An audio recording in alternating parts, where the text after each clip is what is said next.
Hello, dear listeners. This is Ram Murali, and thank you so much in advance for making time for listening to this interview of mine with Rahul Ravindran.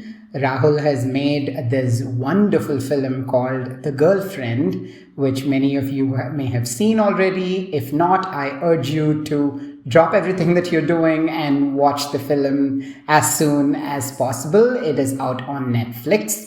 Rahul was a pleasure to talk to, and I really hope that you all enjoy listening in on this conversation of ours on the film that he's made. And we dove deep into the film and we discussed various facets of it. So I really hope that you like listening to this conversation. Special thanks to Shubharao ma'am for enabling this interview, and special thanks also to Pradeep for graciously agreeing to take all the recording files and creating a podcast out of this. Without further ado, let's listen in. So I'll start with the scene with Professor Sudheer and Bhooma. And so very first scene, right? The introductory scene. The earnestness of this character. That one, huh? Yeah, the very first scene. So we'll go through it in sequence. So in that scene itself, like just within 2 minutes, you could see how earnest of a girl she is. Right. Even before she opens her mouth, the way she looks at Rupa. Right. Or an admiring tone. It was just, it was very nice. And one thing that I wanted to ask you there was, there's this pause that she gives between saying that I might not be good enough. Right. Almost like she swallows it. Right. And then she says, I want to let go of that fear. Right. How prescriptive are you with performances? Because the script does not say there is a pause, right? Like so. Right. Yeah. No, you start getting a feel of it as you're shooting certain things. Some things, if you notice in the script, I do mention. Like my parentheticals are very specifically written. The parentheticals are the brackets just below the character's name before the dialogue starts. Right. So they are sometimes very precisely written, and sometimes obviously on the set you get a certain feel for things. Something like that. So like I already told you my process, I kind of figure out my entire film in my head.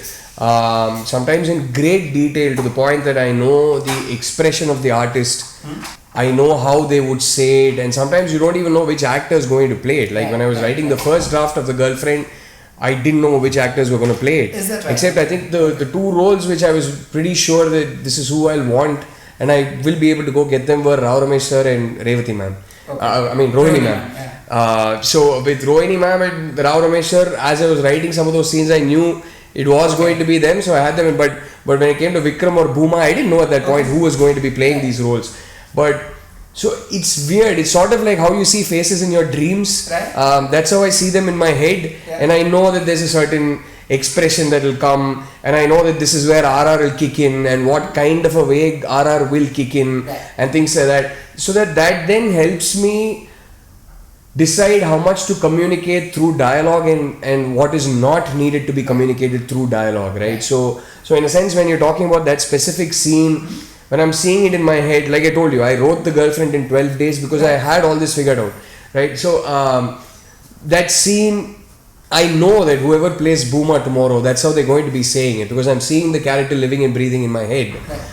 But sometimes, except for to give the actor an idea as they're reading the script, I try not going into too many details at a screenplay level, which I feel will make the storytelling dry on paper. Right. Because end of the day, I prefer sending bound scripts out to my producers and my actors and my technicians to read rather than give them narrations. Right. So that being the case, because I don't like giving narrations and I like sending the bound script, I also keep in mind that how descriptive I get and what detailing I go into shouldn't keep pulling people out of the flow of reading a story. Okay. Right? So sometimes I'm like, hey, I start describing too much here, it'll kind of pull them out of the story when they're reading it. So yes, it's a screenplay, it's not prose, but you kind of want to find a sweet spot where it's almost reading like prose. Yeah, it definitely, if you know what because I mean. I read this after watching the film, so right, I had the benefit of like all the visuals. Right. And like, so some of it, I like how Bhooma says it is exactly how I had it in my head when I was writing it. But there are certain little things that an actor brings or that we figure out together or I get an idea when we're discussing it on the set, right? The gulping down is something Rashmika brought. It wasn't just that. I remember there were a couple of other key things that Rashmika brought to the table, which was, if you remember the scene where she tries to ask him for a break, she keeps scratching the skin around her fingernails. That was something she suggested. You see here, I mentioned. You mentioned that too, yeah. That's not there in the screenplay. Yeah. I said like what she does to convey that she's increasingly nervous is so good. Yeah. She came to me and said, "Hey Rahul, can I do this?" It was so convincing. And she said, "This is something I automatically." She showed me her the index fingers skin around the nails, and she said, "This is my natural response to anxiety." And I end up doing this, so can I do this? Yeah, because it makes a lot of sense. Increasingly nervous. Correct, and that's how she interpreted it, and it was such a powerful image for me. Yeah. It conveyed what she was going through so powerfully. I immediately changed my shot division. I told my cinematography, you know what, I want a close up for that, and I started building the rhythm of the music and the edit around this one act. So there was something she brought to on the set, and someone had interpreted that beautifully. I got a very long post yesterday on Instagram where someone said when Bhooma tries to ask him for a break the first time, she'd rather hurt herself before she hurts him. That's the kind of woman she is, and it was so gratifying to read that. Similarly, something very powerful. We were supposed to shoot the scene where Durga comes in and puts Bhooma on the bed, and she says, "Let me go get some water. Are you going to be okay, Boo?" And what is in the script is that she turns around, she looks at the table, she looks at the phone and the father's photo, she gets up, she considers it and calls the father. On the day of the shoot, Rashmika came to me and said, "Can you put a knife there?" And I immediately knew why. I said, "Wow, okay, are you sure? I mean, that's going into a really dark space. I don't want to trigger people. I don't want it to be the wrong kind of trigger." Right. She said, "No, I know for a fact that every girl who's been humiliated, it's a thought that crosses your mind. And sometimes it crosses your mind in a way where it feels very real. I know many girls who've been through that thought, and then they snap out of it. Just put a knife there." And it just felt very powerful, but at the same time I was constantly arguing with myself if it's responsible. I didn't want it to be the wrong kind of trigger in a film, but it just made sense what she said, and I put a knife there. And then I said, "Okay, then you do one thing, let's keep it very subtle. Just get up, look at the knife, look at the phone, look at the knife, look at the phone, and then pick the phone." That was again something she brought to the script. Yeah. So the gulping down, at that exact moment, it's something she did, and full credit to her for that.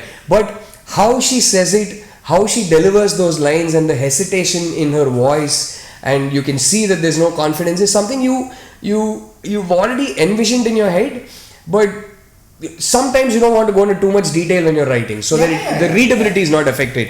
Because and as far as also state things like she's out of touch with her own feelings now. It's like there's a lot that you put into this draft, brings to life, and I think that also spurs thinking on the part of the actors. Right? So how I like to direct is there's lots of skill sets a director needs to have.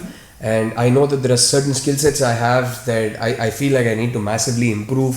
I feel like there's a lot of catching up to do, and I constantly keep watching other people's cinema, and I keep thinking about it and ways and means of how I can improve. But I know that there is one skill set that I'm pretty good at, and it's still something I want to keep improving at, of course. But the one skill set that I know I am good at is work with my actors. Oh, absolutely. And that comes from being able to understand someone. Over time and with age, I'd like to think I've developed reasonable empathy, and that empathy comes in very handy when I'm working with an actor. But on each actor that I work with, male or female, by lunch of day one with them, I'm usually good at figuring out what buttons to push with a certain actor and which ones not to push, how to communicate with each actor. Some people respond to a certain kind of communication very well. Some people respond to a slightly different kind of communication very well. Like some actors like to be very meticulously directed to the last inch, like exactly told what they're going to do within a shot. Some actors feel suffocated if they're directed that way. Some actors hate, or rather, even if they don't realize they hate it, some actors, if you act something out and show it to them, without them realizing it, they start mimicking you. Exactly. Are they on autopilot then? So I don't want that to happen. Yeah. So I don't want all actors, sounding and talking and Like you. intonating like me, right? Yeah. Whereas some actors, sometimes when they get stuck in a certain place, they need it. They want their director to come and act it out and show it to them. Right. So then you see each actor, you understand how they work, and then you start adapting how you direct each one of them. Yeah. One of the reasons it was an absolute joy for me to work with Rashmika is that we had an extremely synchronous working rhythm, which is that how I would naturally like to direct an actor, which I keep changing with each actor. I didn't have to change with her because it is also how naturally she likes being directed by a director. Okay. So there was a perfect fit there in that sense where I like she absorbs words and how, especially adjectives. She takes them in like a sponge. And I like the most natural way in which I like directing an actor is just sitting them down, talking to them for about 15-20 minutes and taking them through the mindset of the character they're playing through that scene. Right. Everything that's going on in the headspace of that character without having to act it out and things like that. And Rashmika loves that. She loves being sat down and spoken to. She loves someone who takes the effort of putting her in the exact mind space of that character and what they're going to go through in that scene. Right. So that's how I like directing. Okay. I tailor it to each actor, so there isn't really one prescription size for fits all, it's not. That makes sense. So That makes sense. so but with Rashmika, that is what it is. It's she and I, we sit down and we take about 20-25 minutes before we start a scene, and we discuss in great detail. Like I remember much before we went to the set, one of the first things I told her when we started prepping for the character was, I said, I've mentioned this in another interview, I don't know if you've seen it, but I said most people, if they're asked very simple questions like, hey, would you like to eat at this restaurant? Would you like to buy these clothes? Or would you like to watch this film? Their first reaction is, would I like to do that? Would I not like to do that? Do I like it? Do I not like it? Do I want to? Do I not want to? With you, because of the way you were raised, from the age of 5 or 6, you've been conditioned in a way where your thought process is such that even if you're asked a very simple question like that, your first thought isn't whether you like it or not, whether you want to do it or not. It's whether you will get into trouble with your dad if you do this. Yeah. Will your dad like it if you do this? Will you have to explain yourself to your father if you do this? Yeah. And because you've been, you've grown up with this thought process for so long, you've conditioned yourself this way that you're not even in touch with your own feelings. Right. And when you're not in touch with your own feelings, how do you express them? But you are intelligent enough and you have a high enough EQ that they're there. Right. You're not so ignorant that you don't even feel them. You feel don't them. know how to deal with You don't know what to do with them. You don't know how to process them. You don't know how to unpack them. Yeah. Because you've constantly lived a life ignoring them. Right. And therefore you're not able to express them. Right. So now I would write a line that says she doesn't know what to tell him because she doesn't even know how she feels. But if I explain all this in the screenplay, then it affects the readability. Right. So these are things I would tell an actor on the side but not put down on paper. Put it down on paper. Yeah. So yeah. It makes sense. So in the kiss scene in the script, it says she places her hands around his shoulders. She does not in the film, right? And so when I was reading it, I was like, I'm glad that she didn't, because she wouldn't have been that confident, right? Okay. To put her, that's how I felt. But just wanted to ask you about that choice of yours too. She seemed more hesitant, like she's like receiving the kiss more than actively kissing. Oh yeah. There were two things, right? One, even the way she puts her hand around the shoulders, in my head, it was still very hesitant. It was still tentative. It was like, should I push him away? And she doesn't find the strength to do that, so she kind of freezes. But it was initially that entire scene was written in a very nuanced way. And I don't remember what it reads like in the final draft, but it actually ends with he picks her up, takes her to the bed, and the camera moves out of the room. Right? That's how it was written in the first draft, at least for sure. And then there were lots of discussions that happened, which made me realize one thing, that in my head the nuance was that here is this girl who's never had physical intimacy. Yeah. That's okay. Yeah. That's okay. Here is this girl. I'm talking about my mindset when I was writing the first draft of the screenplay. Right. It was that here is this girl who's never had physical intimacy with a guy, and on one hand she's not prepared for this. That's not why she came to this room, and she least suspected that things would escalate and get here where he's actually about to kiss her. Right. And she's frozen. Some people flee when they're scared, some people freeze when they're scared, and she freezes. And then he starts kissing her. And for about 10 seconds, she's extremely uncomfortable and nervous. Yeah. She didn't expect to be kissed. She doesn't know what to do. She's just frozen, and it's him kissing her. And about 10 seconds later, it was very nuanced in the sense that the rush, the blood rush of dealing with physical intimacy for the first time in her life, because of the kind of environment she's in. She's probably been shit scared to have a boyfriend. She knows dad will hate it. She did her UG in her hometown. She was a day scholar, so there was no space for that. So in my head, about 10 seconds, 15 seconds in, she kind of gives in. She doesn't even know if she willingly gives in or not, but the sheer blood rush of a young girl experiencing physical intimacy for the first time, she gives in. Right? That is how it was initially written. And then with each subsequent draft, and I was watching some of the films that were coming out, and I was watching reactions to those films, and I realized that is a nuance that will be held against her to crucify her by one section of the audiences. And I didn't want to give them that. I said it's okay if I cut down on the nuance in the film, but what we're trying to convey through the story shouldn't get muddled. And later when she says, I don't know what hit me, it's very convincing. Because of the fact that you do feel like, oh yeah, this poor girl, she did not know. And it's just as, that statement is just as valid even if she gave in a few seconds later, because he is not aware enough, or he doesn't bother to read physical non-verbal cues of consent, and there is no consent there when he starts kissing her. And the nuance in that scene was that a few seconds after he starts kissing her, she gives in. Is that consent or not? I don't know. But this is a girl giving into the blood rush of experiencing physical intimacy for the first time. And I realized that nuance might be too damning, because even today, there is a section of the audiences that tells me, oh, but she could have stopped him, she didn't, so she is to blame as well. So imagine, even without that nuance, there are some people still blaming the victim there. And she does not deny any of that later in the film. And exactly, and that was always the intention, right?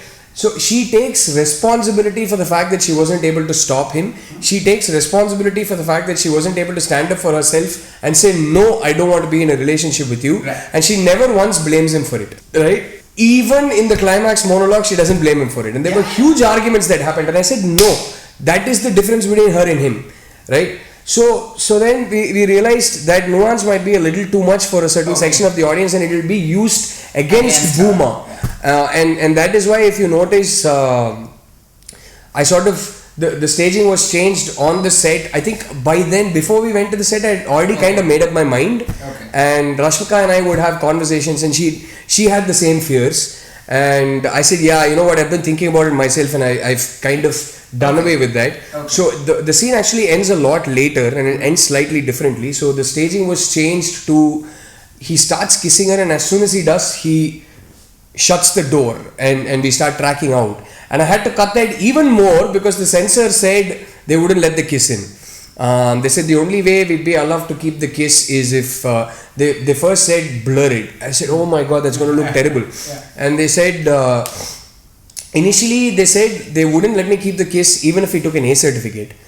And at that point, you know, the difference between the cuts they were asking me to make, if he wanted to keep an A certificate or if he wanted to keep a PG-13, were very, very minimal. It was just this. So my producers were like, you know, if we were losing out on important things, it makes sense to make that sacrifice and say we take the A certificate. But what they're asking, it's almost the same thing. Might as well take the PG-13. And if you notice in the final film now, as soon as he pecks her on the lip, we cut. That wasn't the original cut in my final cut. We had to do that for the censor and reapply and things like that and get an okay from them. So yeah, and in hindsight, given some of the reactions from certain sections, I'm glad we did that. So then in the I Love You scene, was that a dolly zoom? Because I was looking at it. It was. And so on the one hand you have the dolly zoom, and on the other hand you have the heart pounding BGM. Right, like right. So when you stage a scene like that, how much of it like do you feel like, okay, this is going to be accentuated with the BGM, and then like what's the kind of conversation you have with your DOP? Because it's an I love you where it's not as though she is like exhilarated. Right. So Right. Not at all, actually. She's uncomfortable and doesn't know what to do with that I love you. And she never once in the film reciprocates that I love you. If you notice. Even the high boy. Yeah. Because the truth is that she never fell in love with him. She at one point during Em Jarugutundi, she convinces herself that okay, this is my reality now. He is my boyfriend now, and I am going to be a good girlfriend to him. That's her extent of making peace with it and saying, okay, I'm going to do this properly now. I'm going to be a good girlfriend to him. Right? So the I love you scene. So the dolly zoom basically is a recurring theme in the film. It's every time she's getting gaslit, or every time she's put in a situation where she doesn't have a say in it, and she's being forced to do something that she's not interested in doing. If you notice, I use the dolly zoom when she says I'm sorry to the father and goes and drinks that glass of water. There's a dolly zoom there, so it starts right there. The dolly zoom happens here as well, and the dolly zoom happens in the scene where she says she wants a break, and Vikram simply pinches her cheek and says, I know what you need some Vicky love right now. There's a dolly zoom there as well. So it was like a recurring theme in the film, and yet I had this thing where I didn't. Oh, the director has put a dolly zoom shot there. Like I didn't want people. Invisible. So I wanted it to be a dolly zoom, but I didn't want it to be so pronounced and disorienting that the director or the cinematographer pops in the middle of the storytelling and yanks someone out and say, oh, they used a dolly zoom. So it's almost imperceptible. It's not done in a very. I noticed it when I watched it in my phone, like when I on Netflix. There you go. Yeah. I didn't even want people consciously processing that there is a dolly. I didn't want it to be so disorienting, and yet very subtly underline her disorientation. So that's why and how it was done. And the fact that I would have heartbeat BGM there was like almost always there in my head. Even when I wrote the first draft, I knew this would be the kind of score playing there. Okay. And the same score, if you realize, is repeated when she asks him for a break. It's repeated when she's walking to that door.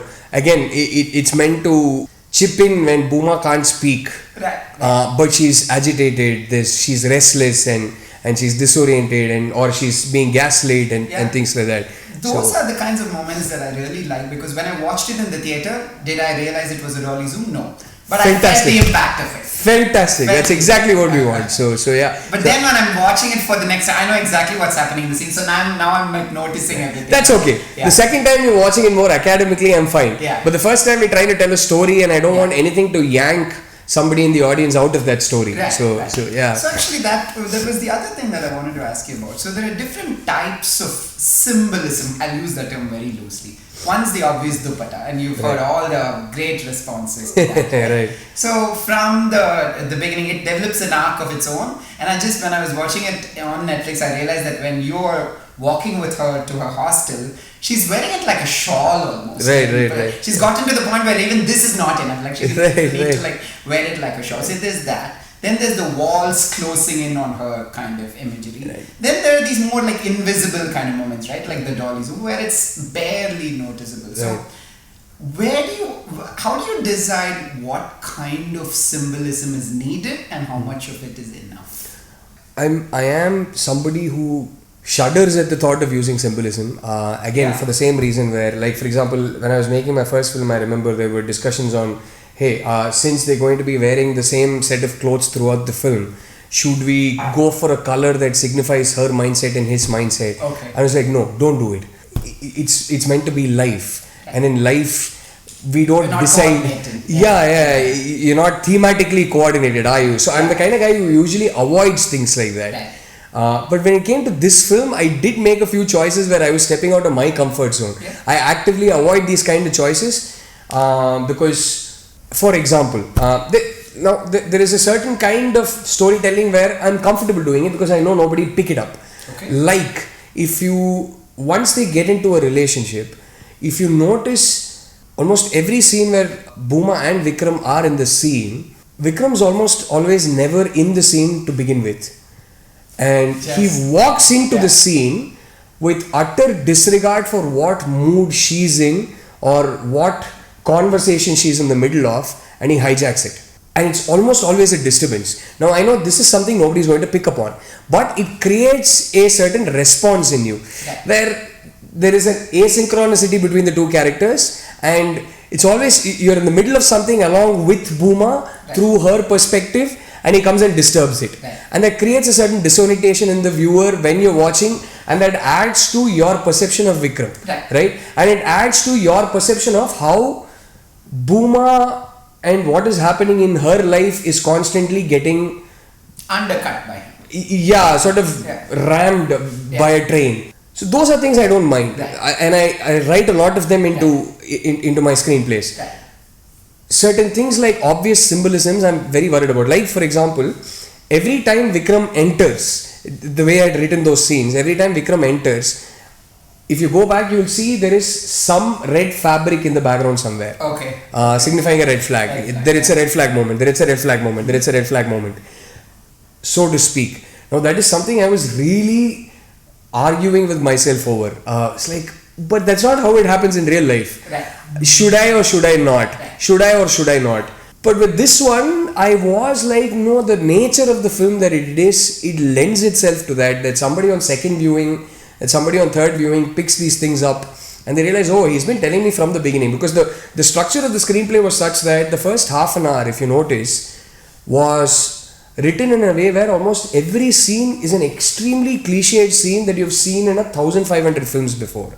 Be it him stepping in to protect the girl and bashing up that cop, or be it him being quote unquote cutesy about it and walking into her room and she's not there, which is actually creepy. But how many films have we seen it in where you walk into the girl's room and she's not there, you look at her childhood photos and you find it sweet. When he enters the room, you see a red cloth in the background. So I'm like, on one hand, I'm writing all these scenes which will make a lot of the people in the audiences believe, oh, it's just another meet cute. Some people start picking it up much sooner, some don't. I did something as obvious as the very first time you see him, he's dancing to a song called Yerra Janda, which means red flag. So I usually don't make obvious creative choices like that, but this one I felt it was needed to underline, because I'm showing things that we're used to seeing in 1,500 films, but I'm trying to change the perspective. You subvert quite I'm subverting it. And I didn't want that subversion to be obvious till about the 40th minute for certain section of the audiences. Some people pick it up right at the word go. Some people don't. For those people, I didn't want it to be obvious till the end of the play scene, where you know for sure as a writer-director which side I'm taking. So I said, because of the nature of this, I want to do some of these things. So it wasn't just those obvious symbolisms, there's a lot more happening in the film. So when it comes to those specific things that you asked me about, most of it came from necessity. Like for example, there's the scene between the mother and Bhooma. If you read the screenplay, I always knew in my head I was going to stage it where it was going to be one shot where I'm just shifting focus. And she's going to be sitting in front of a mirror and she sees herself in the mirror. What I didn't have initially was the change of the sari. If I'm right, it's not even there in the final draft. So I didn't have it till we went to the sets that the sari would change. That was supposed to come a little later in the interval block, where in one very disoriented image, she's walking towards that grilled gate in Vikram's house, and she sees the mother turned away from her wearing a sari, and she taps on her shoulder gently, and the mother turns and she realizes it's her. It's not the mother. I think it will be there in the final draft. It was not there. It wasn't there? Okay, that's how the interval block was supposed to play out. So the sari change was supposed to happen there. But one, it felt repetitive. Felt like, let me close that loop with the mother then and there. Maybe I missed that, but but I get it. I'm pretty sure it was there. But anyway, I said, let me close the loop with the mother then and there. Let her have that full realization with regard to the mother there. Let me not keep touching up on the mother a little later than that. Because it felt repetitive. So I said, I'm going to, so then when I was on the, much before the day we shot that scene, I had made up my mind that I'll get that sari thing done there itself, in the mirror itself, rather than later, 5 minutes later in the interval block. But the staging of seeing both these women in one single continuous shot and just shifting focus between the mirror and Rohini Garu was always what was in my head. Yeah. Now it's not something I wanted to describe on at a script level because it becomes dry. It's dry technical details, and it again yanks the reader from reading it like prose rather than like a screenplay, right? So I hadn't mentioned that. So now suddenly the sari thing in the interval, which was supposed to be the main symbolism in the interval block, was gone. Because I had decided I was going to do it in the scene itself. Okay. Now when it was gone, I was like, but I need to do something else there. To finish that on a high.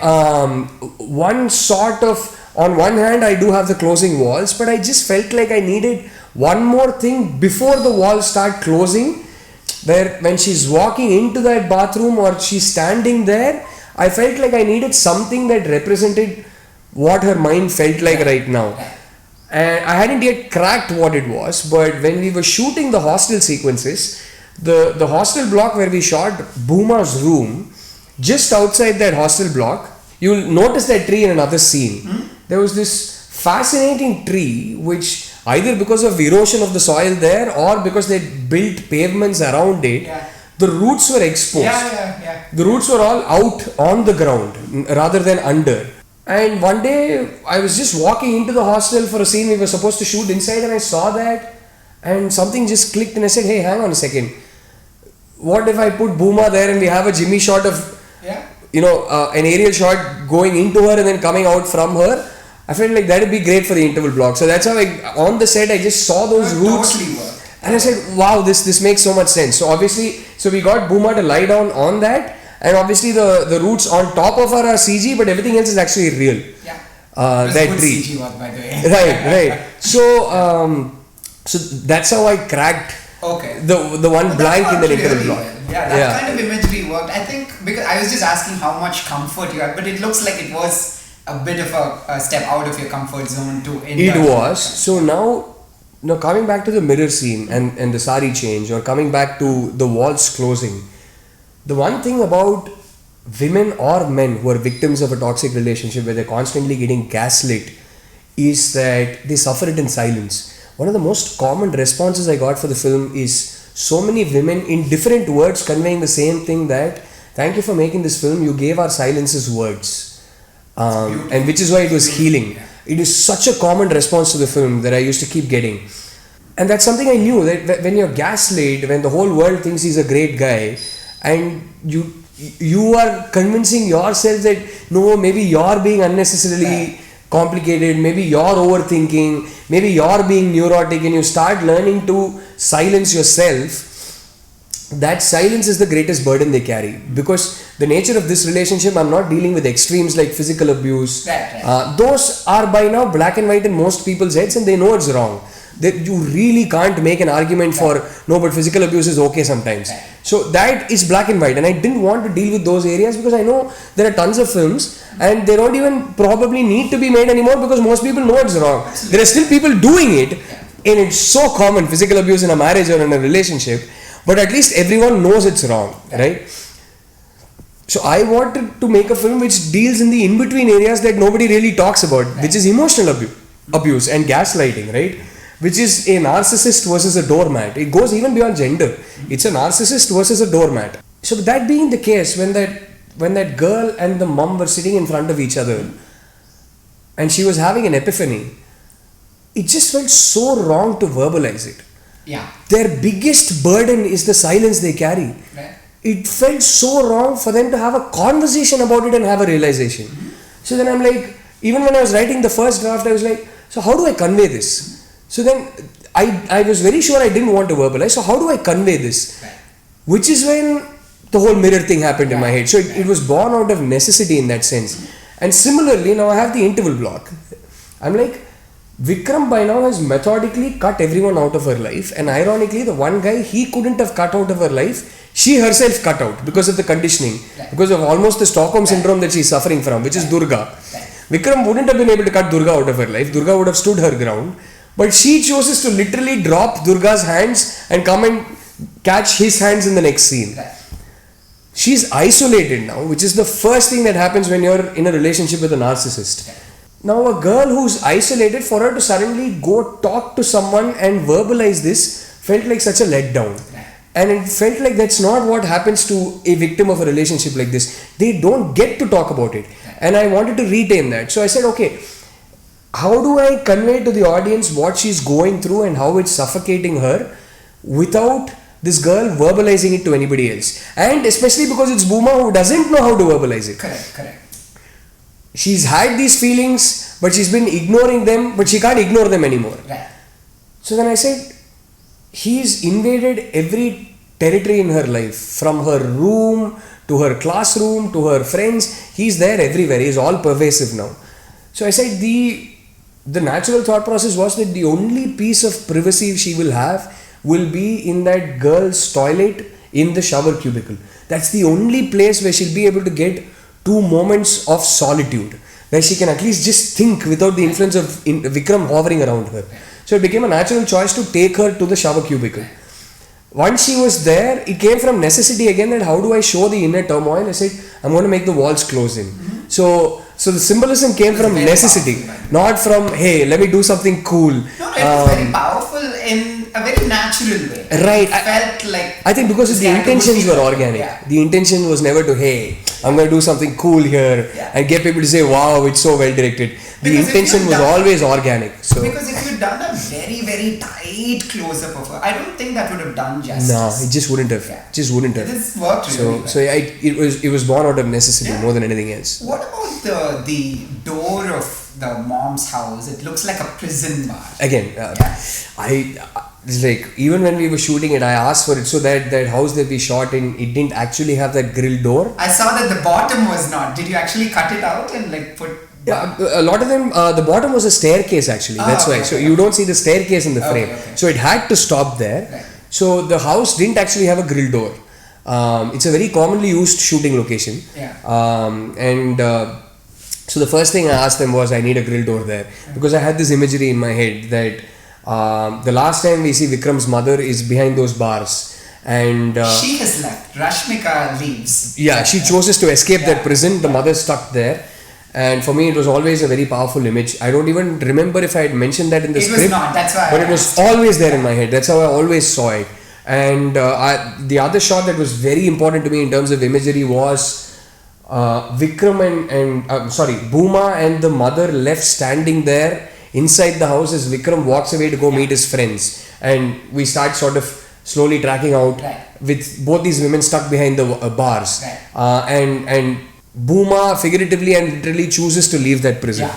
So it was always in my head. Okay. So I got the production designers to install a grill door there. Right. But I remember on the day we were shooting, I'm like, but is it too obvious? Is the director popping? I was literally cringing at one point. I'm like, is this too obvious? Is this too obvious? But I was like, but it just makes sense. But it was not, it didn't stick out as in, like, it's very common for houses to have those kinds of like grill doors. It is, yeah. So I was like, okay, don't overthink. It's okay even if it's in your face. But from a lot of the reviews and things like that, that's not the one that stuck out like a sore thumb for anybody. No. So I was like, okay, so you got away with it there. But I was like, is this too in your face? Is this too in your face? Should I not be doing this? That's something I was constantly battling with. I remember talking to one of my ADs also. Arey, devena mari in your face unda. Am I overdoing this and all that? So yeah. No, it really worked. So Durga, you mentioned Durga a couple of times, right? Fascinating character. And you also do the subversion there, right? First 30 minutes, you're like, oh, is this? And she even speaks with a bit of an accent, right? Like, so is this that typical kind of character? And then in the scene where she says, oh my God, you're so sweet. Right. And then in the way she says, sure, love, come. And then she holds her hand and all. So Anu Emmanuel was fantastic in that scene. And the way she wants to be an ally, it was so nice in the few scenes that she had. And I missed her in the major part of the second half. Because even at the end when she shows up, it is exactly what an ally does, right? I'm there for you. And was it a homage to Good Will Hunting where you say, it's not your fault, it's not your fault? Was that a homage? Oh, interesting. Oh, the scene where Robin Williams.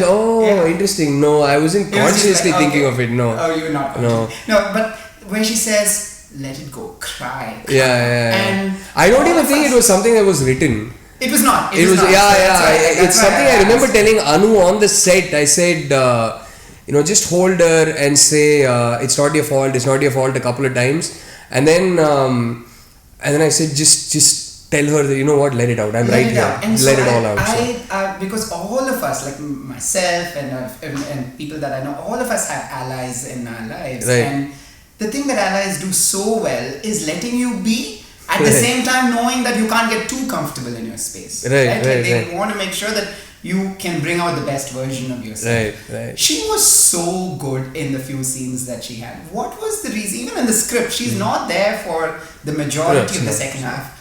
Why not a scene? I mean, I'm maybe the thought crossed your mind, but how about a scene, at least in my head when I was reading this, what would have felt natural is if she had showed up in Bhooma's hostel room to say, please allow me to talk. I know that at the mall you were upset, but I want to talk to you. And so, but she shows up at the very end. Help me understand your choice there. Well, the reason she's absent in the film for the longest time is quite simply that the biggest irony, like I told you, is that Vikram cuts everybody else out of her life. Yeah. But Durga seems to be and ironically, the one person who Bhooma herself cuts out of her life is Durga. Yeah. So I wanted to keep that going. So the isolation deepens and it deepens and it deepens to the point that she's got this large looming shadow in her life, and that's the only presence in her life. And he's successfully cut everyone else out. And I wanted to keep that. So that was a writer's choice from my own point of view. That isolation is very important. Because if Durga had come back and spoken to her, I know that Vikram would have found other ways of cutting her off.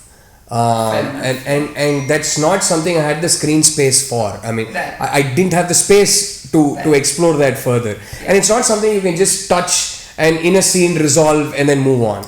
Right? So I didn't want to open a can of worms where I'm opening a plot line which I'll have to spend 15 minutes resolving. So that didn't make any sense. Number two, if you look at it from Durga's point of view, this is what I used to keep telling Durga as well. She has, end of the day, they are reasonably new friends. They haven't been friends for like 4 or 5 years, and the bond isn't that deep. The bond is very deep in the sense that their joy in each other's lives, and Durga gets what this girl is going through where nobody else does. The bond stops there. So end of the day, it's not that long a bond, right? And Durga has too much self-respect to force herself into someone else's life when that person is actively chosen to cut them out of their life, right? She has too much self-respect. But in my head, she's probably from a long distance keeping a watchful eye. And she's hoping that this girl finds the courage someday to leave him. And that's it. Right, so it felt like Durga is too self-respecting a girl to force herself in someone else's life when the person's made a clear choice, and it comes from not a place of ego but from a place of empathy, because Durga knows she's not ready to trust her over Vikram yet. Fair enough. And I think she knows that there is nothing she can tell her now. It'll only feel in Bhooma's head like she's poisoning her. And she's got too much self-respect to do that. What is she going to come and tell her, right? In fact, the only reason Durga completely comes clean and tells her, listen, I've had a crush on that guy from day one, and listen, I tried to kiss him and he stopped me. She completely comes clean. He stops me, is because she knows the minute Bhooma gets up from there and goes to Vikram, when Vikram realizes Durga's had this conversation with her, that's the first thing he's going to tell her. He's going, oh, bullshit. You know why she's doing all this to you? She's poisoning you because she likes me. And she wants to poison you so that you break up with me, so that she can have me all for herself. And she knows that he's going to do that, which is why she tells her the truth, that he stopped me. Because this is also true. Conversation. Correct. So in that sense, a girl like that, she knows that Bhooma isn't ready right now to hear anything I'm going to say. And she's not ready to make the right choice, which is to leave him. So I just need to be patient with her and give her time. So she's probably been keeping a watchful eye from a distance. And the day she realizes someone's come and told her this has happened, she does, even there if you notice, she doesn't knock on the door and go talk to Bhooma. She's unfussily. All she wants to do is clean that door. And if Bhooma hadn't come and opened the door, she would have probably finished cleaning the door and walked away. She wouldn't have knocked. She probably wouldn't have knocked. Yeah. Right? Because the most beautiful thing about friends like that is that they know when to give you space. Absolutely. And they know that when you've made a choice, I will respect it and I'll give you space, but that's not going to change my feelings for you. Yeah. Those are the best kind of friends. Absolutely. That's the kind of friend Durga is. Yeah. Right? So yeah, this was the thinking. And I think that there's, if you ever decide to make a movie around Durga, I think it will be fascinating. So many people keep asking me for a spin-off. No, it will be, because I think she knows what a good ally is. Right, and right. The fact that she does not give any advice, she just says, cry, like let it all out. It's not your fault. It's not your fault. Yeah. That scene really breathed for me. Because the way you just give them the time and space and for her to cry out, and then even when she says, I'm going to go get water, she knows that she might not want to trust her to be safe by herself. So she's like, I'm going to get some water. Are you going to be okay? And you're going to be okay. Yeah. But I also feel like you made the right choice. In the script, in the very, very last scene in the auditorium, it says, you go boo or something like that. You don't do that. Yeah. It was nice that you just let that be. Durga is there by her side. Yeah. Later in the epilogue, like you are showing that they're still in each other's lives. Yeah. But I like the fact that you made that choice to not like have like the voice of support, because it just felt it didn't feel right. Owning the auditorium, she didn't need. I mean, it was good for her that Durga was there, but she was not dependent on Durga. But the fact that she let it all out, as much as I know that like the key transformation was when the dad humiliates her, she obliterates the phone the way you describe it in the script. But before that, if Durga had not let her cry her heart out, what might have happened to Bhooma, you know. God knows. That's why. God knows. That's why I almost felt like in hindsight, I was like, oh, Durga is such a good character. I wish Rahul had showed more of her in the second half. So sometimes it's, as a screenwriter and as a filmmaker, sometimes it's better to leave people wanting more of the character than giving them their hearts fill. Just give us another film, Rahul. Maybe, yeah. But somehow I always feel like it's the difference between walking out with somebody and remembering them for a long time, and getting closure then and there in a dark hall, and you don't remember them as long as you would otherwise. So sometimes to leave something where you've not had your heart's fill is, I feel, better. So, I'm recording you. Are you committing to a script on Durga? I'm not committing to one, but so many people have asked me for a spin-off on Durga. So in a good way. I think she deserves the film. Maybe, Think about it. If I can, the only reason we should go make a story is because I'm excited by something to tell and I'm bursting to tell a story. So if that happens, I'd love to. Because I think you understand. I kept telling all my ADs, even when writing, that Durga is one of my favorite characters. No, totally. I loved that character when I wrote it. And there were so many other decisions that were made, with regards to that character, because I remember when we were casting for it as well, she was, she's the college, quote unquote, the college babe, and things like that. And I'm so glad I smuggled it in so smoothly that nobody even noticed it and talked about it. The one thing I wanted to do is, for the longest time in South Indian cinema, the minute it's a college, quote unquote, college babe, it's always a very fair-skinned North Indian looking girl, right? And I said, I want to break that stereotype. I want to cast an actual South Indian girl who's dusky. And yet convince you so thoroughly that she's the college babe that you don't even think that I've broken a stereotype there. I said, I want to break that stereotype. And you also broke the and stereotype, so smoothly, which is very empathetic as well. Usually those characters... That was the obvious stereotype I was breaking. That was the obvious stereotype. But the more subtle stereotype that I wanted to break, and I didn't even want anybody to notice, was this, that why do we always... There's nothing wrong with that. True. There's nothing wrong with casting a North Indian looking girl with very North Indian features and very fair skin. But I wanted to break that with a dusky looking girl who has very, very South Indian features and who's an actual South Indian. So, and she was so good in that. Oh yeah. So I was so happy that it was so convincing that nobody even brought that up. I'm glad. Like, can you tell me another film where a Durga, who's the college babe and who's modern and who's outspoken, is a dusky looking South Indian girl? I don't know. I can't think of it the last time. Me neither. So I'm so glad I very smoothly smuggled that in and we broke that stereotype. Couple of other things that I wanted to ask you around where you staged the scenes. things. One is the choice of the auditorium, which is not in your script. It is a room, and so like in the breakup scene, you mean? The breakup scene, right. And also the mall scene where they talk. It's supposed to happen at a coffee shop, yeah. But the foam squares felt so perfect because it's a place where you're comfortable, but yet you can suddenly feel uncomfortable. Right. Help me understand those two choices. The auditorium was great, by the way. The auditorium came from the simple fact that before we shot that, I think by the we shot the breakup scene towards the end of the film. I think it was either the last schedule or the penultimate schedule of the film. By then, I knew how much time we had spent in Bhooma's room, and I felt like there's been too many scenes in Bhooma's room. Right. It is a very limited locations film, and I'm simply adding to that by now shooting another very lengthy scene in that same location. So I felt like there's a certain visual monotony that will kick in. So sometime into my second schedule, I already started thinking about this, that you know what, I don't think I want to do the breakup scene in Bhooma's room because there's too much happening in Bhooma's room. The one thing I was very clear about was that I definitely wanted the phone call with the father in Bhooma's room. So I said, given that there's going to be one other very important big scene happening there, it just makes sense to break the visual monotony. And then the next question became, where then do I shoot it? And I remember in the second schedule or something, this was at the back of my mind, and I already started, whenever I was walking from one place to another or one location to another, back of my mind I had already started trying to find another location for the breakup scene. And during the recce, I suddenly remembered that someone had showed me the seminar hall.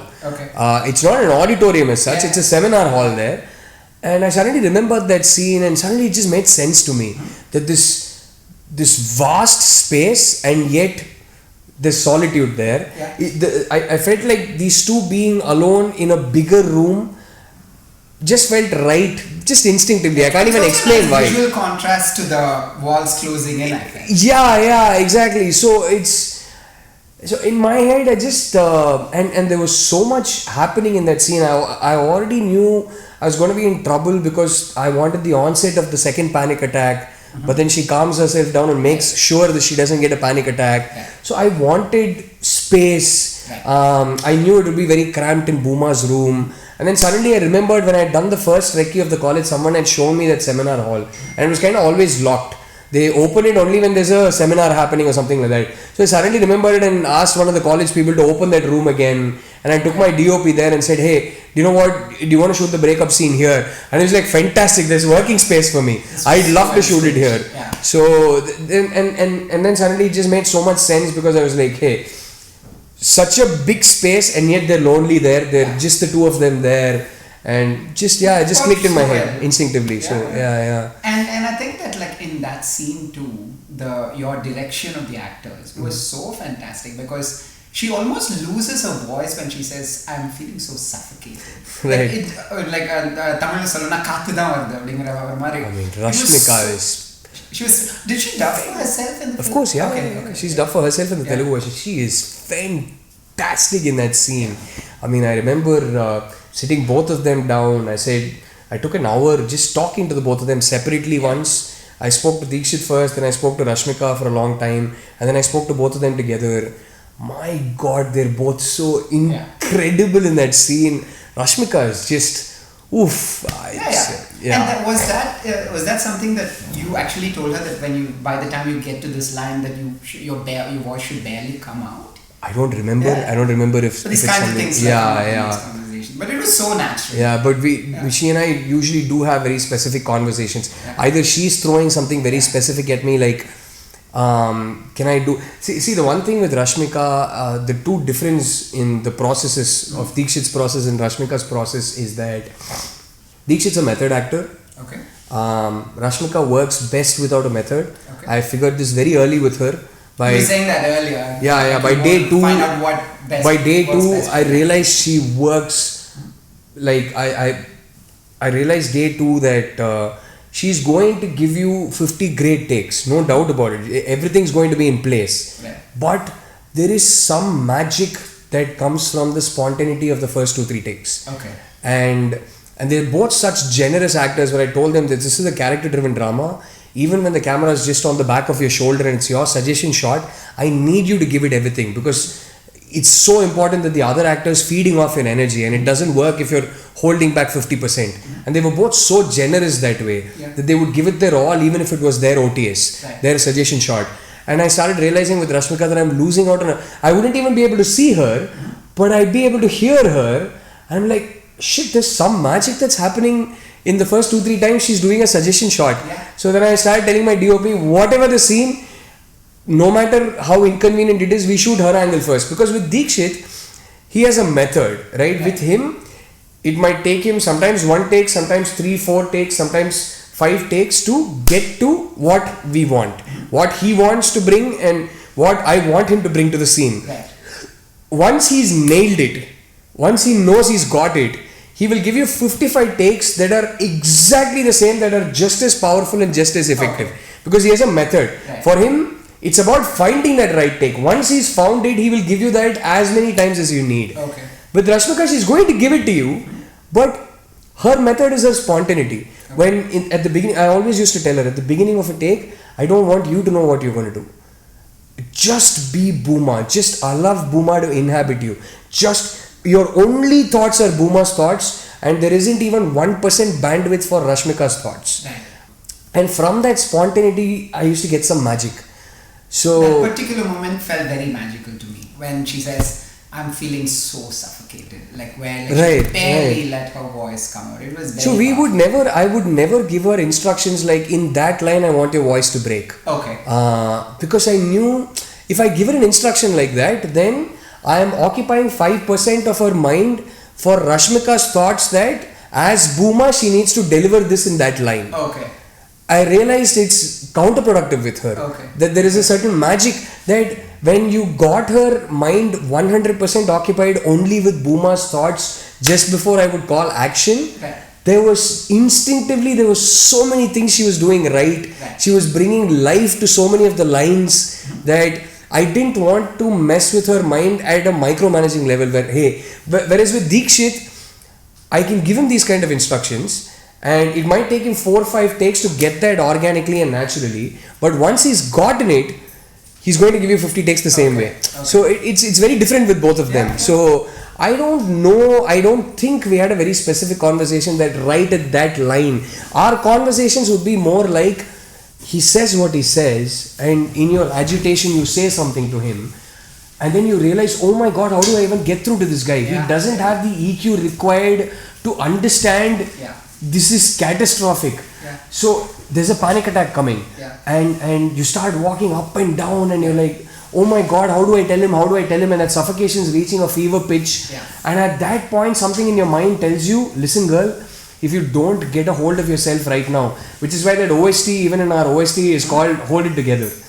That's what she's telling us, that hold it together. It's very, very important for you to hold it together right now, because like the time you got into a relationship with him, if you just go with the flow and you're not able to speak up and you go get married to him, it's over. Your life is over and you will lose your dad forever. And that's the foremost thought in your head. I'm already figuring out how to get my dad back in my life, and here is this guy making me do something that will make me lose him forever. So you realize you have to hold it together, and you go sit down. You go sit down to calm yourself, and then you look away, and you're thinking, I need to tell him. If I don't tell him now, it's over. And you make up your mind that you're going to tell him. And then when you make the decision that you're going to tell him, you think about it for a second and you look at him. And in that moment you realize, oh damn, but he's going to get so badly hurt. And that's the difference between you and him. In all that agitation, you feel bad for him. You know you're going to hurt him. You know you're going to hurt him. And you're looking at him thinking, how do I communicate this to him in a way where the blow lands the softest?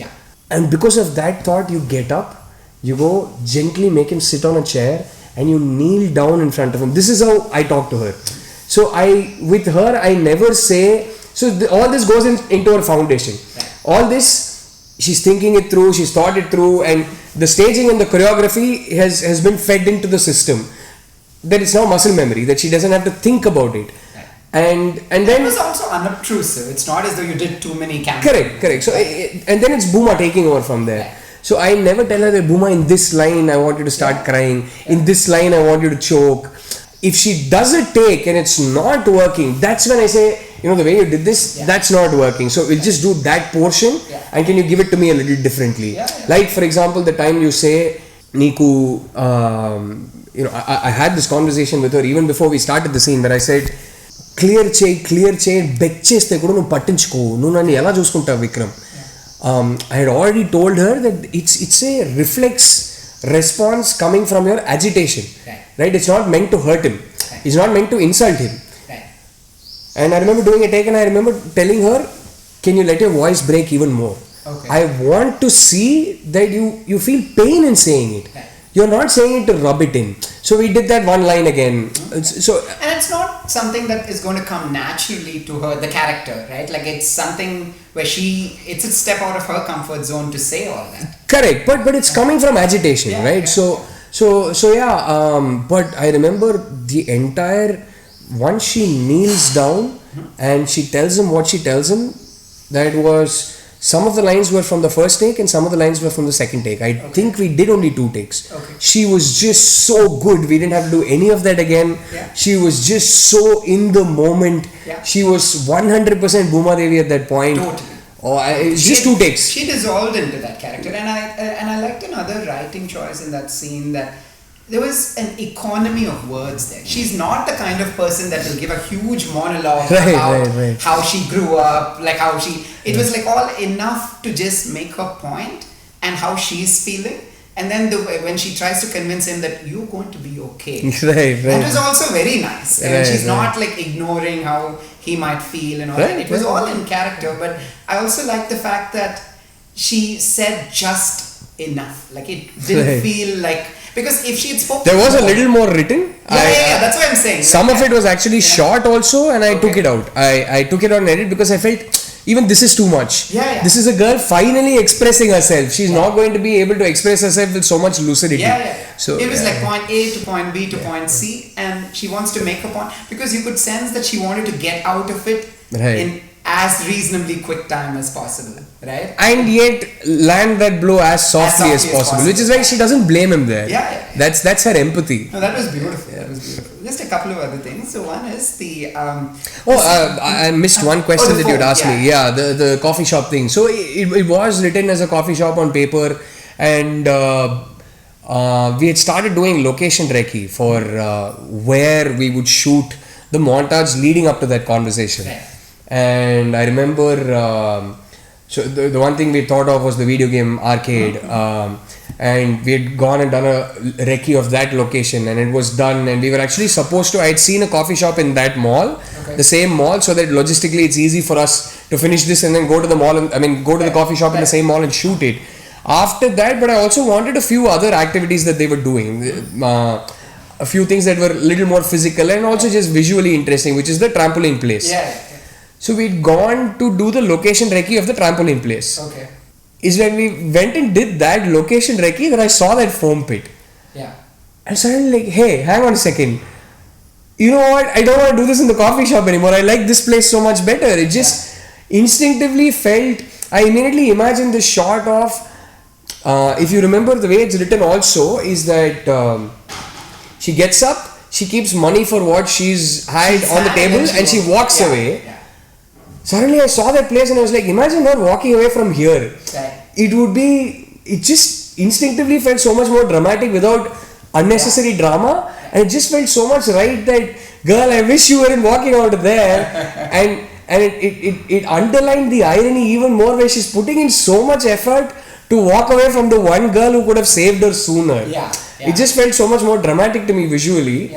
And then I started trying to visualize both of them sitting in the center of that pit and having a chat, and it just felt, I don't know, it just felt right. You can also feel like suddenly uncomfortable, and I think that's how I It was like a place where you actually, because it's not like this, it's not like a chair or a couch. It's very alien and yet very comfortable.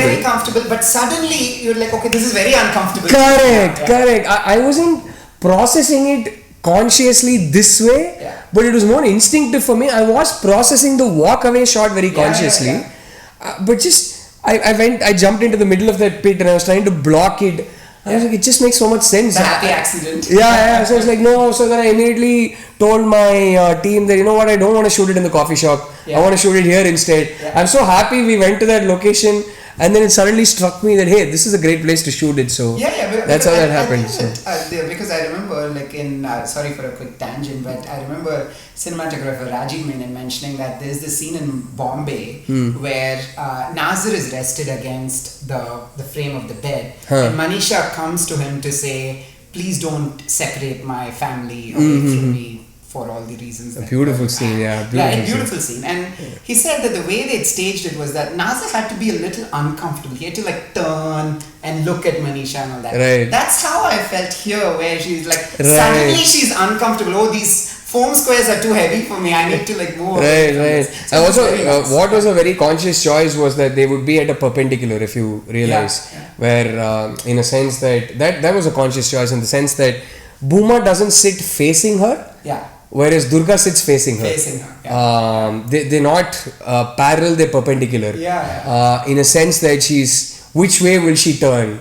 Right. Will she turn this way or will she turn that way? And she chooses to turn the other way and walk away. And the very next scene, the hand that she drops here, like literally, Anu tries to hold on to her Durga and she shakes the hand off and she comes and holds Vikram's hand here. And the whole idea was to make people go, face palm, girl, you picked the wrong hand. So Totally, don't so this your walk to the hostel with Bhooma, that is intercut with the scene where where Vikram is arguing with that friend of his that tries to support Bhooma. Right? Come again? So that the scene where like he throws the hot noodles where he throws the hot noodles at him, that's intercut with this scene. Right? It's not done that way in the script. It wasn't an intercut in the script.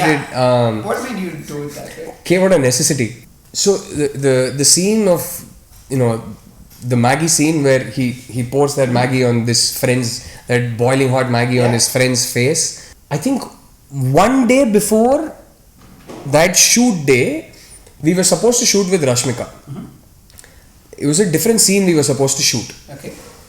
And we were supposed to start from 2 in the afternoon and go till 10 in the night. Okay. The next day. That evening, I remember Pushpa calling us and they desperately wanted Rashmika for another day. They wanted the next day. Okay. And a bunch of phone calls happened. They had a lot to lose. There were apparently a lot of junior artists and things like that. So they wanted Rashmika's date and we actually had that date. So at some point at 4:30 in the evening, we're taking a call that, okay, Rashmika is not going to be available for us tomorrow and we can't shoot the scene we were supposed to shoot the next day. Okay. And I hate cancelling shoots because there's a bunch of people in the team who are not localites, who are all being put up in hotels and their hotel rooms are being paid for by my producer. They're being fed by my producer and I hate not using that day for shoot. So it's very typical of me. So I immediately 4:30 in the evening we're swinging into action and saying, okay, if we can't shoot with Rashmika, what can we shoot on that day? So I remember trying to see if Anu was available and she wasn't in town because we hadn't taken her dates. So we suddenly were asking her. So I said, okay, only Deekshit's available and his friends are available. So then we decided to advance the shoot of that scene, which was supposed to happen on a much later date. So because Deekshit and his friends were available. So I said, okay, that's the one scene we can shoot tomorrow, so let's go shoot it tomorrow. And we were taking that decision pretty late where we knew we couldn't start in the morning. Because the shoot was supposed to be from 2 in the afternoon. So we said, we'll keep it at 2 in the afternoon. And somehow I said, no, I'll manage to shoot it before we lose light. And it's a pretty lengthy scene, that boy's scene. It's a pretty lengthy scene and we couldn't shoot it. That day, it was winter and we couldn't finish shooting it before light started dropping significantly. Most of that scene was actually shot in the night. Brilliantly lit by Krishnan Vasant, where you won't even realize it's shot in the night. Like he was lighting up the entire background and making it look like it was day. There's no way you know. You wouldn't have caught it. It was actually, by the time we set up, because my actors weren't prepared to shoot that scene that day. So I was having very lengthy conversations with them and there were 6 people in that scene. So I had to sit down one by one, talk to all of them, have these conversations. By the time we could roll for the first shot, it was like I think 4:30, and then by 5:30 light was beginning to drastically dip. Right. So my cameraman was like, what do we do? I was like, man, I now in my Monditaram, as we see in Telugu, in my Pidivadam, I said, no, I don't want to waste a shoot date. Yeah. So I've got them all here, and it is a day scene. And we had done 2-3 important shots in daylight. Right. So I was like, I don't know what to do. And he's like, don't worry, we'll figure it out with lighting. Yeah. And we shot that scene till almost 11:30 in the night. Okay. Where, but it was done in a bit of a rush.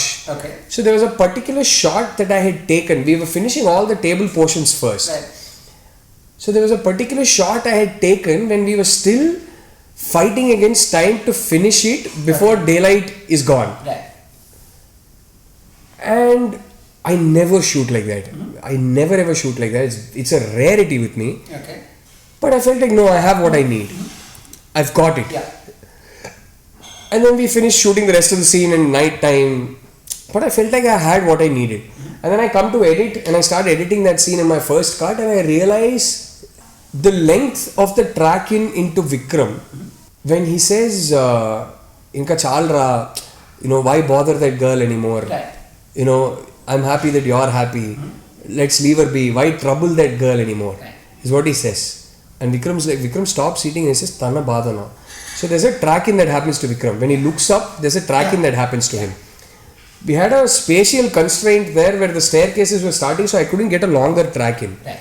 And I came and I was editing that scene, and I was something massively wrong with it, because I felt like it's a key moment.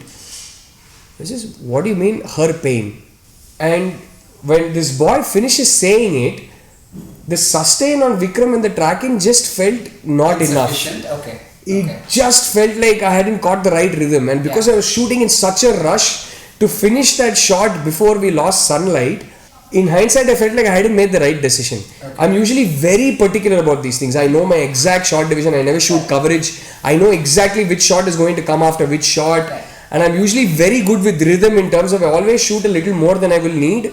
So I'm never left in a position in edit where I needed a little more length, I needed more sustain. So I usually have a lot more sustain than I need, and then I chop it down and edit. But this just wasn't, it was such a key moment in the scene, and it just wasn't working for me because the rhythm wasn't nice. Right. So it kept irking me. I was like, what do I do about this? And then suddenly I had this idea. One day I'd come back home in the night, it kept irking me. I was like, I don't want to ask for a reshoot for this one thing. I've never done a reshoot in my life. Okay. Never. I've made 3 films, I've never reshot anything. Yeah. So I take pride in having clarity and shooting everything that I need in one go.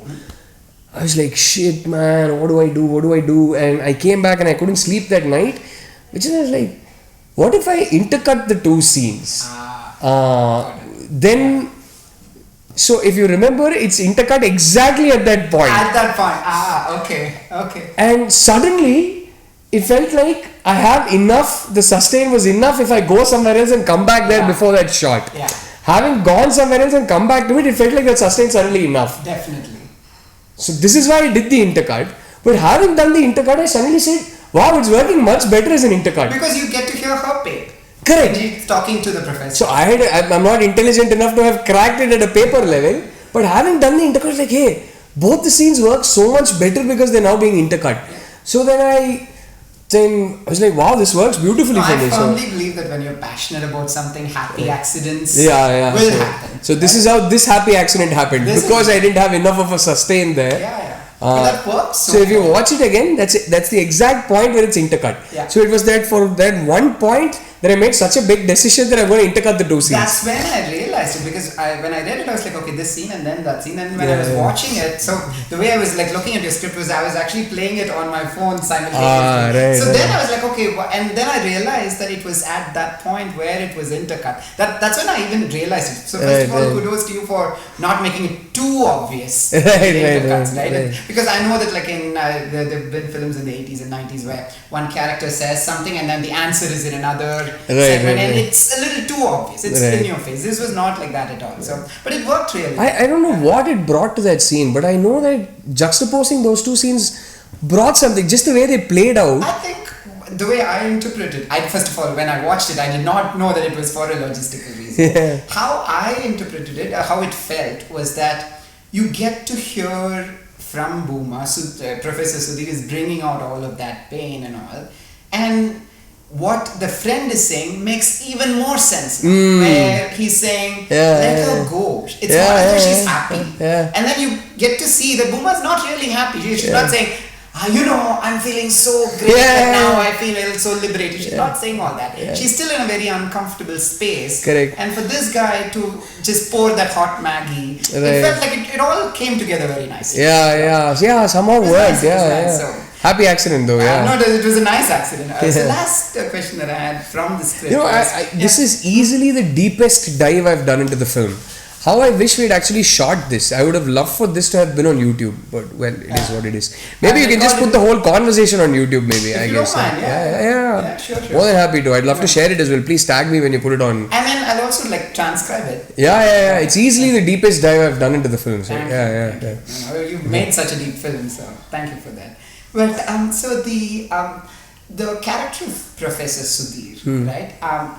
This is the first time I'm meeting you, but I've seen your YouTube interviews and all. So we kind of get a glimpse into how Rahul, the person, thinks, how he verbalizes his support for people for whom he should be a good ally, and you've given us a lot of good thoughts to consider. I mean, I love totally. The way you say that you and I might disagree, but doesn't mean that I'm going to disrespect you. And I even saw a recent tweet where somebody had said, and you're like, I don't know what you're really disagreeing with me on, but I would love to know more. So you have this open mindset. Right? So a lot of Professor Sudheer, I could see that, Rahul comes across as this kind of a person, right? Okay. But in a film, you don't want an audience to borrow your earlier phrase, be yanked out of that. Absolutely. Right? You want it to be Professor Sudheer. Absolutely. Right? And I think that the fact that you just had 3 or 4 key scenes it felt just right. There was one scene though where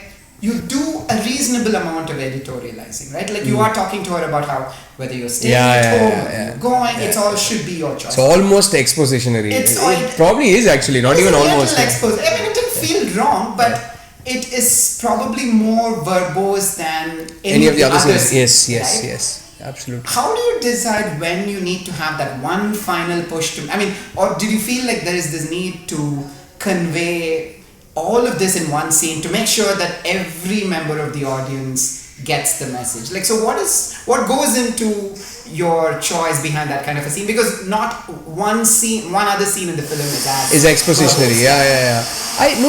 The truth is that I wasn't thinking the audience needs to hear this. I wasn't thinking that at all. I was only thinking Bhooma needs to hear this. It's after I finished writing that scene that I felt it's expositionary. When I was writing it, I didn't realize it. I remember finishing writing that scene and I felt, am I speaking too much here? Is it getting a little pedantic? That fear kicked in after, but I trusted my instincts in terms of I knew it came from a very honest, organic place.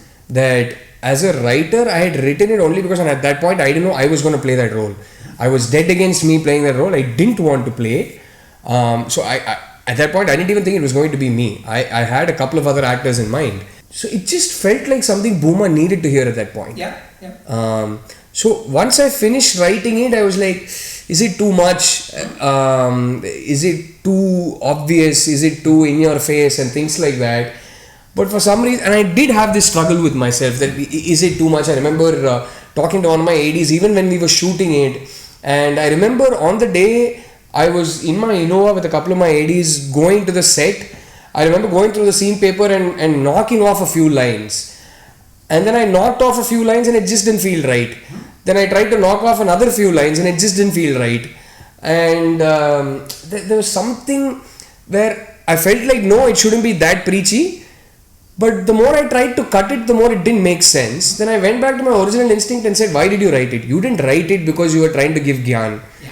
You wrote it because it came from Bhooma needs to hear this. Yeah. So maybe just go shoot it and we'll figure it out in edit. And then the same process happened in edit. I was like, can I cut these 2 lines? And then it wasn't making sense. Can I maybe take out these 2 lines? It wasn't making sense. Everything that I took out felt incomplete. Now, again, these are all purely personal instincts, right? Somebody else might have sat on it and taken the whole scene out maybe. I don't know. Somebody else might have sat on it and said, you need at least 20 lines more. I don't know. So for me, it was an issue I was having, but every time I tried to correct that issue, somehow nothing felt right. It felt like I wasn't making it better, I was only making it worse.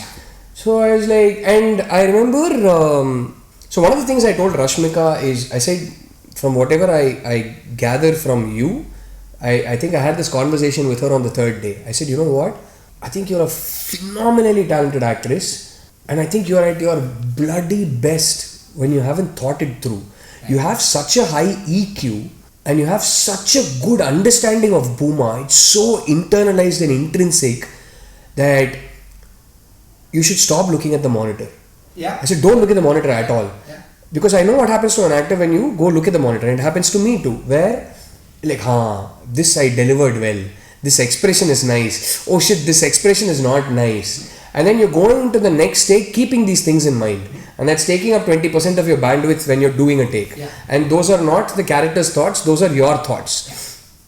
Some people work great that way. With Rashmika, I realized there's a magic she's able to tap into when it's 100%. She's emptied all of Rashmika's thoughts out and it's 100% Bhooma in that moment. So I told her, don't see the monitor. And she said, okay, I'm very happy not to. I hate seeing the monitor anyway. So till the end of the film, she never saw what the film looked like. She never saw what Bhooma was looking like. She didn't know how good or bad or what she was in the film. She didn't know how she looked as Bhooma. She, from that day till the last day, she never once saw the monitor. So she hadn't seen the film at all, right? So about, I think it was my 6th or 7th cut of the film, when some sort, like live instruments hadn't happened, but the bass RR had happened. At least the basic loops were in place. We were still working on them in terms of recording live instruments and adding more layers to the RR, but a basic RR had happened, CG hadn't happened, and I had put the whole film together. So there was some sort of RR and all that, and she was so busy at that point, and she had come to Hyderabad, and I said, do you want to watch the film? She said, I'd love to. So I took that cut of the film and I showed her the film. And I was still having issues with this scene and I still hadn't figured it out. And I remember her watching the film and I was sitting with her. And that scene happened and she actually stopped. Or was it after the film ended? One of the two. She was crying, she was smiling. She had forgotten she was in the film and she was watching it like an audience. And at the end, she spoke about 20 minutes about that one scene. And she said, you have no idea what that scene is going to do to so many young girls. I wish someone had told me those words when I was younger. I wish someone had told me those words when I was in school, when I was in college. I hadn't even brought it up with her that, hey, I'm having issues with that scene. It feels a little verbose and preachy to me. I didn't open that topic. She opened the topic herself and said, that scene, it hit home so hard, you have no idea. I need, even today, I feel like once in 5 years, I'm going to play that scene because I need to hear those words. It is. And I was like, okay. And then went by her instinct. I said, okay, for someone, that scene worked so much for her, it moved her so much that she said, I want to watch that scene once in 5 years because I feel like I need to be reminded of those words once in 5 years in my life. I was like, okay, so there's something there, so just let it be.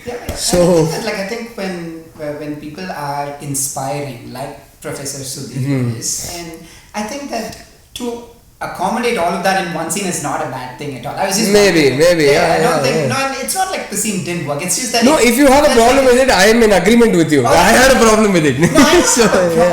I did think it was too verbose and preachy. I think that it was just, it felt different from the other portion. It is, which is my issue too. So, and I think that with that kind of a scene, it also, I believe that it also takes the film to a broader audience. I genuinely believe that because I have spoken to friends when we discuss films. As you can clearly tell, I take movie watching very seriously. Clearly. But sometimes they would be like half jokingly, they'd be like, blow your sikriyani. And I want it like to be a little more obvious to me, is what some people say. And I think that it does help encapsulate all of what you're trying to say, just to make sure that it reaches every member of the audience. So I do believe that when you have this kind of a scene, it helps. And what Rashmika said, I see it in the reactions today, because if you see the number of times that scene gets circulated on Instagram as a reel, and most of the times the caption is, girls, you need to hear this.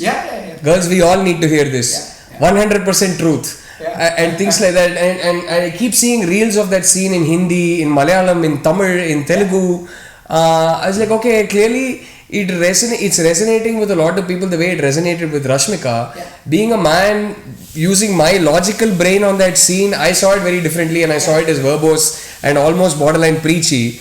But how it hit home for certain people, I was like, okay, there's some value in it. So because I genuinely feel like these kinds of films need to be accessible. Right. And I think scenes like that, even though the purest filmmaker might be telling you, am I doing more? Oh, I made a lot of compromises like that any which way with this film. Well, I think it's a good thing. I mean, because you're not hurting the integrity of the film. No, because for me, the quality of the filmmaking doesn't suffer overall. Right. No, for me it was, I was very clear about one thing, right? That this is not a film where I'm getting pats on the back and wah-wahs from people who anyway agree with the politics of this film. That was one thing I was very clear about. I don't want it to stop there.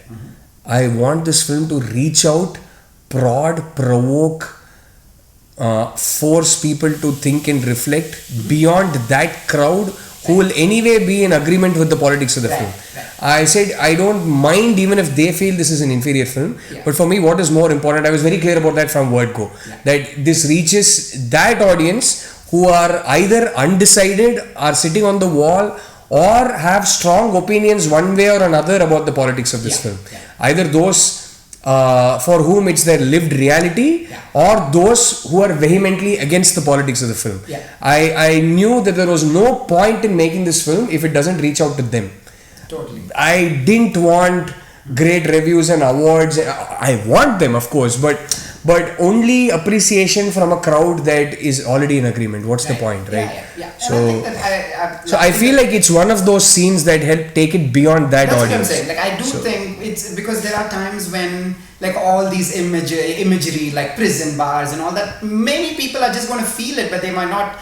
And that's all I want. I wanted to feel it. Exactly. But like I think that scenes like that, and even like last thing that I'll say is about the climax monologue. Right. Incredibly powerful. Thank you. And in there, the touches, if I could call it so, are so woven into the scene. First thing that I'll say is that when in your script you say she obliterates the phone, you see a flash of red. Right. Which is nice. That was the full credit to my cinematographer. Yeah, the timing is so precise, but it doesn't feel unnatural because there's like a carnival going. Exactly. He's like, hey, there is a carnival going there. There are lights in play. Can I have those lights roving around the room from the beginning so that when the phone explodes, I'd like an explosion of red light. I was like, fantastic idea. That sounds great. So full credit to my cinematographer for that. So. And that worked well because of the fact that it's a carnival scene anyway. The spitting of the fire. It's part of the setup. There's nothing, it's not like an added effect that yanks you out of the scene. And every little thing in that, you used every little thing starting with a water bottle. She grabs the water bottle, nonchalantly drinks it, throws it. I'm going to tell you an interesting story about that. But So all of those things, and then by the time like she uses the guitar to just like take that light away, it's like, so then I thought to myself, that is clever filmmaking because he used every little prop in the carnival to bring to life a scene, and yet it's completely her scene. Because the other problem that I have with these kinds of monologues is the reaction shots. Like for instance, like this, when I read this, I was where you had written, "You go boo, that's my baby." It just felt wrong. I mean, I was like, I'm glad that he. I didn't even shoot it. I didn't even shoot it. It felt good that like you let it be, because subconsciously I, the viewer, is also telling myself, see, she has control. She's taken complete control of this stage and her life, and she's fearless. It's nice for her that Durga seeing her like this. It felt like that validation is meaningless. She doesn't need it anymore. And she's glad that Durga is there. She's glad that Harshita is there. But she doesn't depend on them anymore. Which is great, right? So that final flourish was so well done. Thank you. Not a question there, but just an observation about how you used every prop. You were going to say something about the water bottle. Yeah, so So this fire thing, this fire element, I remember there was one day where we just shot Bhooma walking out of her room and her hostel block. Okay. And the fire and all that had already been set up by then. I established the fire element when she's walking out with the professor itself, if you remember. That they're still setting it up and all that, and you see the fire there. Yeah. So the fire thing was always there in my head because I just felt like, red and fire, and I felt like that's the tone I wanted the whole climax to be in and all that. And I shot Rashmika walking out of just her room. I hadn't shot the rest of the walk into that corridor where, she comes in from behind the camera and all that. I hadn't shot all that. Okay. So that day we were getting done with Rashmika's room portions. Okay. And we were giving up that location. Okay. So I just shot her walking out of the room and walking out of a hostel block. Right. And I didn't like it. I had the fire there. The fire was there. It was going up.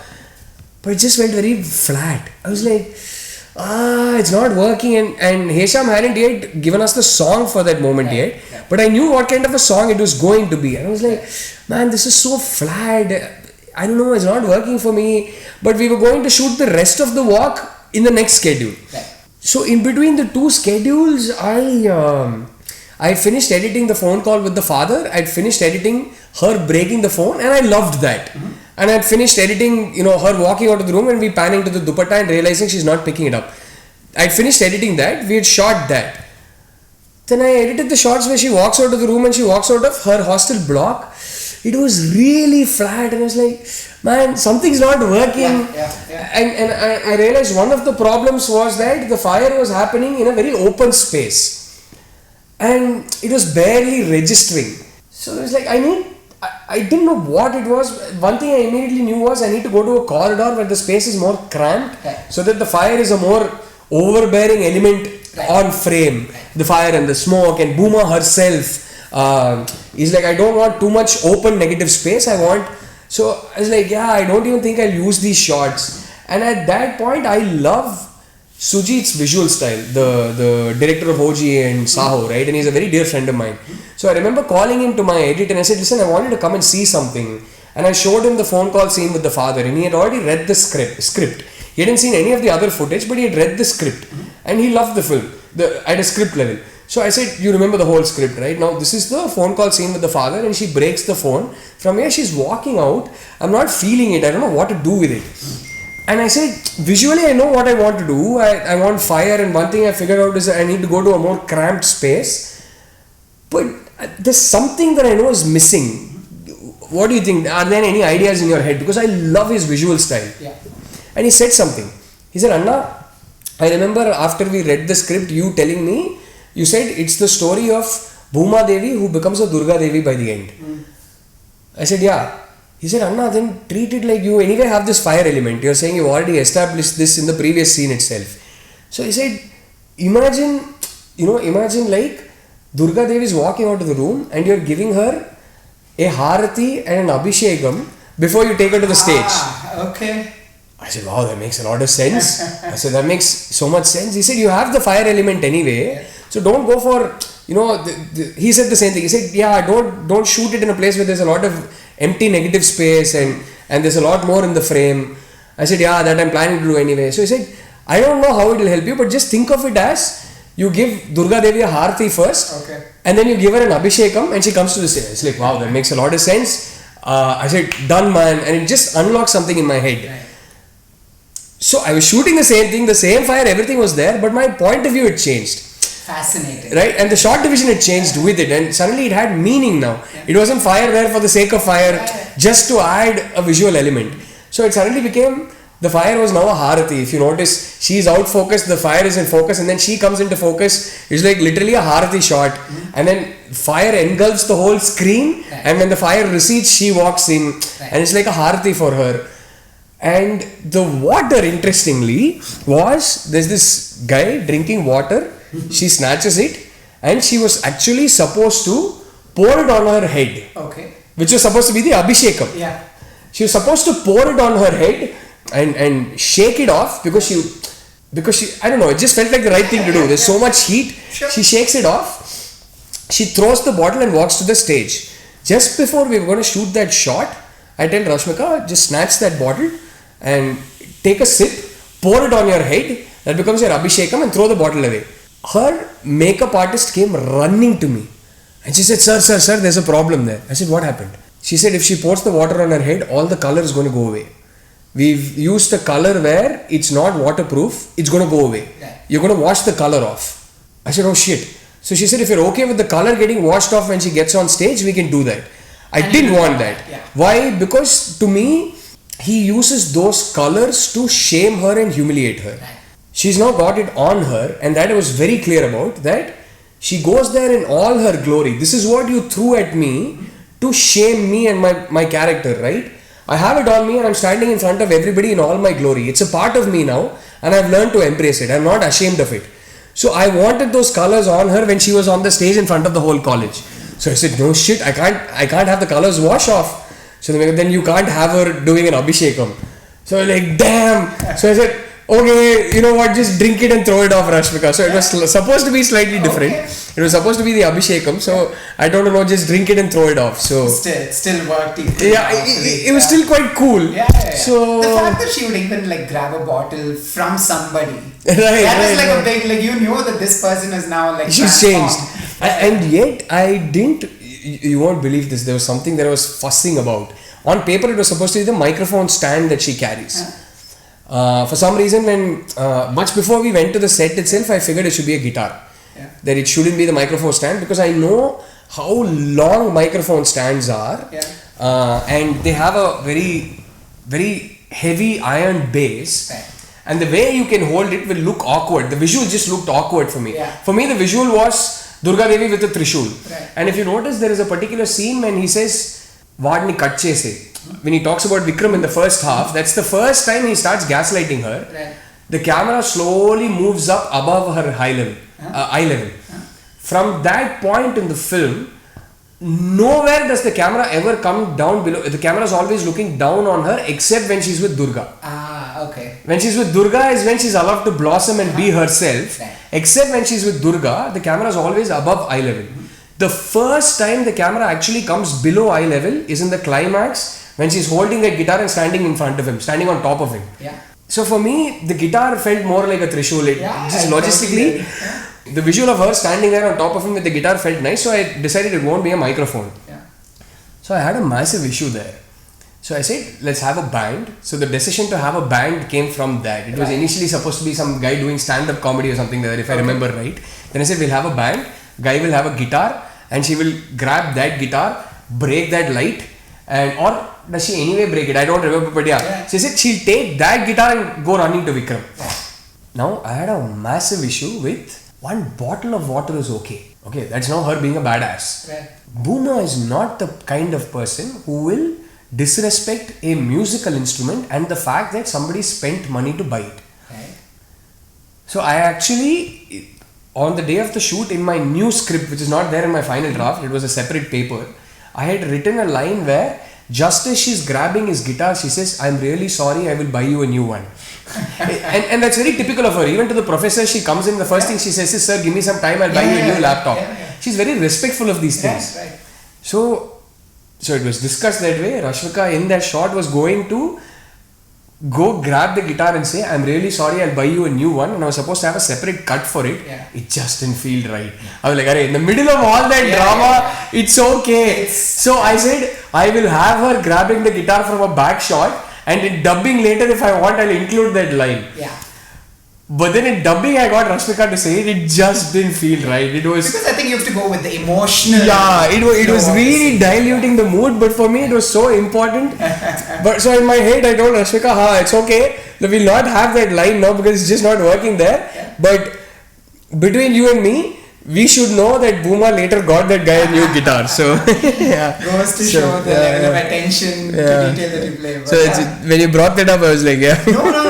I did not think that so much had gone into that. Which is why I wanted to ask you these questions. I was beating myself up over it. I was like, Bhooma will not destroy another man's guitar like that. No, but that is fascinating. But I don't think people cared. No, in the height of that emotion. By the end, it was like, you could almost, if you were to like take that line of thinking further, you probably would have thought, these guys probably felt that Bhooma deserved to break one guitar. One guitar in her entire college life. That's the. But it's like some other random guy pop up. It's not Vikram's guitar she's breaking, right? And she's the kind of person who will. No, I'm saying like if I was the guitarist, I'd be like, I can use one guitar for the sake of Bhooma. So I always used to tell Rashmika, I promise you, Bhooma bought that guy a new guitar. So. You have to know that. Yeah. Fascinating. So those were all the things that. Lovely. I had a beautiful conversation, and now I'm thinking how I wish we'd shot this actually. For people who love the film, I think they would have loved to have heard this conversation out. I don't think anybody went into this level of detailing. So if you can put it out on YouTube. I have the recording, so I'll see if I can edit it and I'll put it. But the transcribed version I'll definitely post it, and then I'll tag you so if you can share that. Let it be verbose, but put the whole thing in. Yeah, absolutely. I will. I'll take some time to actually do the good. Take your own time. Good transcription of this, and then I'll share it with you. Done deal. Yeah? Done deal. Okay.